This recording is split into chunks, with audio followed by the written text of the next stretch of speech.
നമസ്കാരം. നമ്മുടെ ശരീരത്തിൽ പല ഭാഗത്തും നമുക്ക് വേദനകൾ അനുഭവപ്പെടാറുണ്ട്. കാൽമുട്ടിന് വരാറുണ്ട്, നടുവിന് വരാറുണ്ട്, കഴുത്തിന് വരാറുണ്ട്, തോൾ ഭാഗത്ത് വരാറുണ്ട്. ഏറ്റവും ബുദ്ധിമുട്ടുള്ള ഒരു വേദനയാണ് തോളിന് അനുഭവപ്പെടുന്നത്. പലപ്പോഴും നമുക്ക് രാത്രി ഒന്ന് തിരിഞ്ഞ് കിടക്കാൻ പോലും കഴിയാത്ത തരത്തിലുള്ള വേദനകൾ ഉണ്ടാവാറുണ്ട്. അതോടൊപ്പം കൈ പൊന്തിക്കാനും പുറകോട്ട് കൊണ്ടുപോകാനൊക്കെ ബുദ്ധിമുട്ടുകളും അനുഭവപ്പെടാറുണ്ട്. പല രോഗാവസ്ഥകളിലും ഇത് കാണാറുണ്ട്.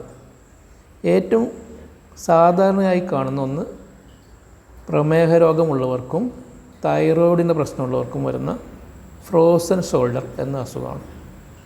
ഇത് വന്നു കഴിഞ്ഞാൽ നമുക്കറിയാം, കൈ പൊന്തിക്കാൻ കഴിയില്ല, അതുപോലെ പുറകോട്ട് കൊണ്ടുപോകാനൊന്നും കഴിയില്ല, അസഹ്യമായ വേദനയായിരിക്കും. ചിലപ്പോൾ അതേപോലെ തന്നെ അങ്ങനെ നിന്ന് വരും, അനക്കാൻ കഴിയാതെ.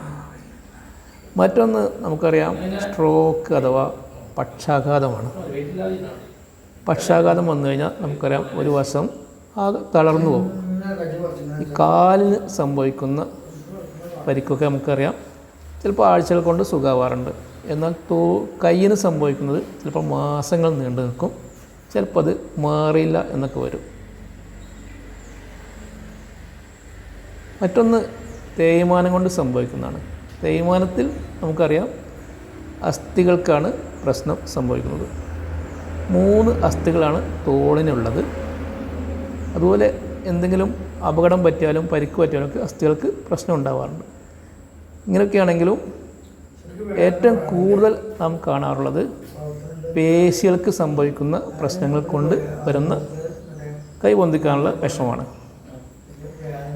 ഇവിടെ ഏറ്റവും കൂടുതൽ ബാധിക്കുന്നത് റൊട്ടേറ്റർ കഫ് എന്ന പേശിയാണ്. നമ്മുടെ ഈ തോൾ ജോയിൻറ്റിനെയും മറ്റ് സമീപത്തുള്ള അസ്ഥികളെയൊക്കെ ബന്ധിപ്പിക്കുന്ന റൊട്ടേറ്റർ കഫ് എന്ന പേശി, അതുപോലെ ഇതിൻ്റെ ടെൻഡൻ അഥവാ കണ്ടര, ഇതിന് സംഭവിക്കുന്ന പ്രശ്നങ്ങൾ കാരണമാണ് നമുക്ക് കൈ പൊന്തിക്കാനുള്ള വിഷമവും വേദനയും ഒക്കെ അനുഭവപ്പെടുന്നത്.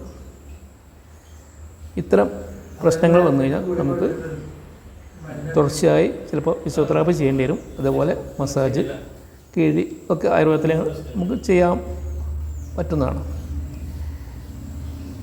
എങ്ങനെയായാലും പൊതുവെ തോളിന് സംഭവിക്കുന്ന പ്രശ്നങ്ങൾ പൂർണ്ണമായി മാറ്റിയെടുക്കാൻ വളരെ ബുദ്ധിമുട്ട് അധികമാണ് എന്ന് തന്നെ പറയേണ്ടി വരും. ഓക്കെ, നമസ്കാരം, താങ്ക് യു.